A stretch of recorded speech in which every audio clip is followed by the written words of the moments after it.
This is a view of the Strait of Malacca. It is a narrow stretch of water between Malaysia and Indonesia, and it serves as one of the busiest maritime shipping lanes on the planet. Back in February 1948, it was heavily congested with Allied military and merchant vessels navigating the post-war trade routes. On this particular day, the weather was perfectly clear. The ocean was completely calm. And, ironically, the fleet was passing through almost the exact same coordinates where Malaysia Airlines Flight 370 would vanish without a trace decades later. Looking at this photograph of 1940s radio operators, you get a sense of how ships communicated back then. Out of nowhere, the operators on several nearby Allied ships picked up a frantic, repeating signal. The distress call wasn't voice audio, which is highly susceptible to atmospheric distortion. It was Morse code.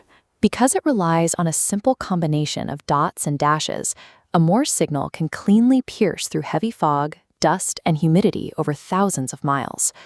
When the nearby radio operators decoded the dots and dashes, the translation was horrifying. SOS, SOS, SS Orang Medan.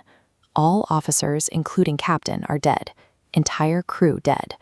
There was a brief pause, followed by two final words. I die. The closest vessel to the signal was an American merchant ship named the Silver Star.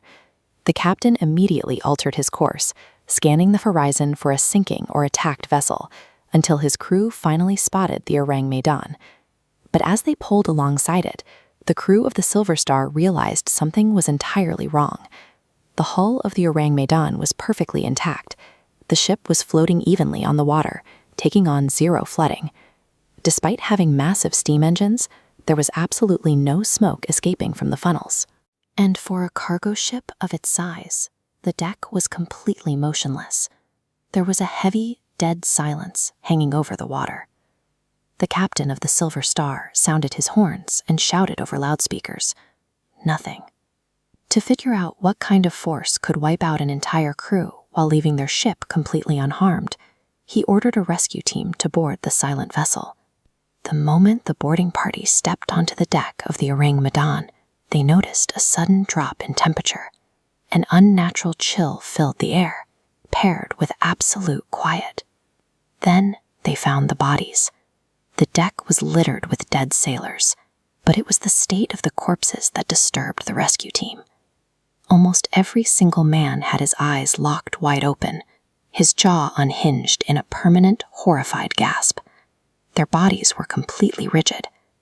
Many had their arms stretched out, as if trying to fight off an invisible attacker. Even the ship's dog was found dead on the deck, its teeth bared and muscles frozen in that exact same defensive posture. The rescue team scoured the ship, from the bridge to the radio room, and found the same scene everywhere. Yet there was zero blood. The crew found no bullet holes, no blunt force trauma, and no signs of struggle. Whatever struck the Orang Medan was instantaneous and completely invisible. It swept through the entire vessel and killed dozens of men without leaving a single biological wound on their bodies. Certain that they were standing on a floating crime scene, the Silver Star crew decided to rig the ship with tow lines and bring it into a nearby port for a formal investigation. But just as they secured the ropes, thick, dark smoke started pouring out of the ship's lower section, specifically cargo hold 4. The smoke quickly ignited into a ferocious blaze that spread faster than a normal ship fire should. Realizing they had seconds to live, the boarding party abandoned the tow lines, jumped into their small boats, and frantically rowed to the Silver Star. The moment they reached the safety of their own deck, they watched a violent eruption rip the Orang Medan apart. The force of the blast tore the vessel to pieces. Within minutes, the shattered remains of the ship plummeted to the bottom of the ocean, taking the frozen crew and all physical evidence with it. A crew dies of extreme fright with no wounds, and exactly when investigators try to secure the vessel, it explodes.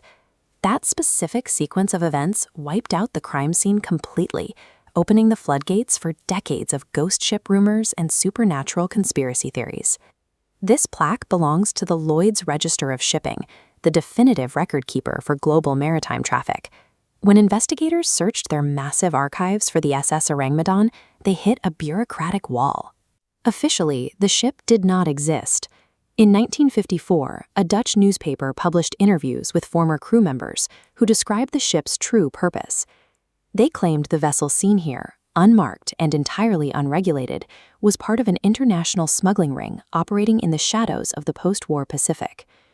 Years later, in 2003, the CIA declassified a 1958 letter regarding the ship. The author suggested that the Orang Medan provides a template for other unexplained disappearances in the region.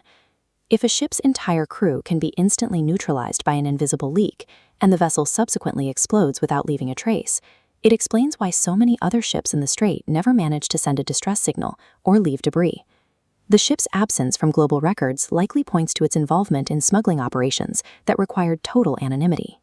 Maintaining a ghost ship profile allowed the owners to bypass international safety inspections and transport cargo that would have been seized at any legitimate port. After the surrender of Japan and Germany, massive stockpiles of dangerous materials were left completely unaccounted for. Researchers believe the Orang Medan was contracted to smuggle leftover chemical and biological weapons, potentially produced by the infamous Japanese Military Research Division, Unit 731. Deep in Cargo Hold 4, this contraband was poorly secured. If the hull sprang a small leak and saltwater mixed with massive quantities of smuggled potassium cyanide, it would trigger an immediate chemical reaction, releasing a rapidly expanding cloud of highly toxic gas. Flooding the upper decks in seconds, cyanide gas causes violent asphyxiation. This perfectly explains why the sailors were found gasping for air, clutching at their throats, and locked in a state of agonizing terror, all without a single drop of blood being spilled. But cyanide doesn't explain the explosion. That points to a second smuggled chemical, nitroglycerin. It is a highly volatile explosive liquid that becomes dangerously unstable if it isn't stored in perfectly temperature-controlled environments. When the rescue crew bumped the ship while rigging the tow lines, the slight physical shock triggered a chain detonation. The deaths on the SS Orang Medan show the real-world cost of transporting unregulated chemical weapons. The ocean remains dangerous, but in this case, the threat came from a man-made cargo rather than a sea monster. The ship's end was a collision between human warfare and the natural volatility of the chemicals used in it.